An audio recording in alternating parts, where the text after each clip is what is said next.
देख रहे हैं जय हिंद मीडिया। चैनल को सब्सक्राइब करें, खबरों को लाइक और शेयर करें। हलूटिंग के टिफुक में बोअर का आतंक, एक व्यक्ति का पिछवाड़ा काट ले गया बोअर। असम अमगुड़ी हलूटिंग पुलिस स्टेशन के अंतर्गत टिफुक में कई इलाकों में बोअर के हमले लगातार बढ़ रहे हैं। ताजा मामले में बोअर ने हमला कर करीब 12 लोगों को गंभीर रूप से घायल कर दिया और 2 गायों को भी घायल कर दिया।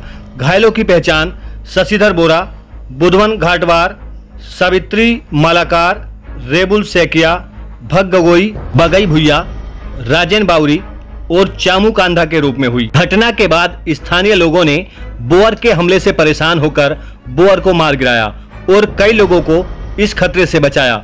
वन अधिकारी और हलूटिंग पुलिस मौके पर पहुंची और स्थिति को नियंत्रण में लिया। घायलों को इलाज के लिए सरकारी अस्पताल भेजा गया है और स्थिति खतरे से बाहर बताई गई है। जय हिंद मीडिया के लिए सईद मुदस्सिर रोमीज, असम अमगुड़ी। देखिए स्थानीय लोगों ने जानकारी देते हुए क्या कुछ कहा।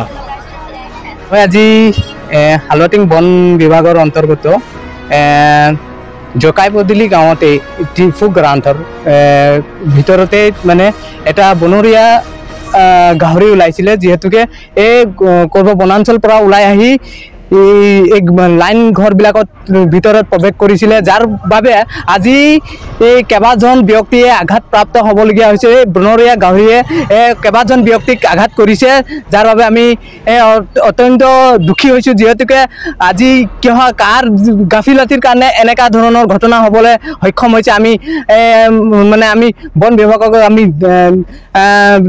कब विचारिছো कारण वन विभागे যদি এই जेनेका धৰণৰ निरापत्ता राज्यर कारणे लैছে निरापत्ता যদি ভাল ধৰণে ললেহেঁতেন তো আজি কোনো কাৰণে এনেকা ধৰণৰ ঘটনা সংঘটিত হ'ব নোৱাৰিলে হয়। কিন্তু আমি এটা কথা স্পষ্টভাৱে ক'ব বিচাৰিছো যে যিসকল ব্যক্তিক এই গাহৰিয়ে আঘাত কৰিছে তেওঁলোকক উচিত এটা ক্ষতিৰ পূৰণ দিয়াৰ ব্যৱস্থা কৰিব। অন্যথা আমি স্থানীয় ৰাইজ লগতে আমি দল সংগঠনে আদিবাসী ছাত্ৰ সন্থা হিচাপে হৈ সকলোৱে আমি প্ৰতিবাদী কাৰ্যসূচী ল'বলৈ বাধ্য হ'ম। কথাটো হ'ল মই ঘৰত নাছিলোঁ, মই ঘাঁহ কাটিবলৈ গৈছিলোঁ।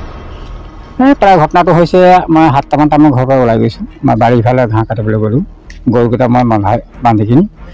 তাৰপিছত মই মানে ঘাঁহ কাটি আহোঁতে প্ৰায় এঘণ্টামান হ'ল।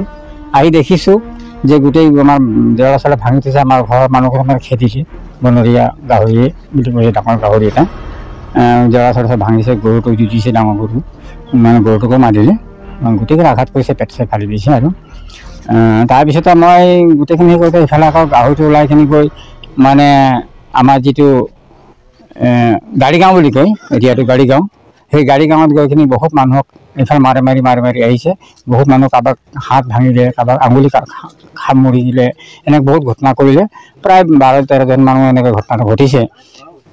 সেইকাৰণে লগে লগে আমি মানে গোটেই ৰাইজে ওলাই আহিলে। মই তেতিয়া ঘাঁহ কাটি আহি পাইছোঁ। আৰু ঠিক তেনেকুৱা ক্ষেত্ৰতেই মানে ডাঙৰ গাহৰি বুলি কৈছে, সেই গাহৰিটো মানে বনৰীয়া গাহৰি। শেষত গৈ দেখোঁতে মানে আমাৰ গাহৰিটো আহি এই গাড়ীগাঁৱত সোমাই মানে আমাৰ ঘাটৱাল বস্তিতে সোমাইছে। ঘাটৱাল বস্তিতে আঘাত কৰিছে, গাড়ীগাঁৱৰ মানুহক আঘাত কৰিছে। এনেকৈ আঘাত কৰি মানে বহুত মানুহ মানে ঘাইল কৰিলে। আৰু শেষত মানে খা খবৰ দিয়াৰ পিছত আমাৰ উপ বিষয়াসকল মানে অফিচাৰ আহিছে, আমাৰ হালুটিং থানাৰ বিষয়াসকলে আহিছে, আহি কিনি বস্তু জব্দ কৰিছে আৰু লৈ গৈছে।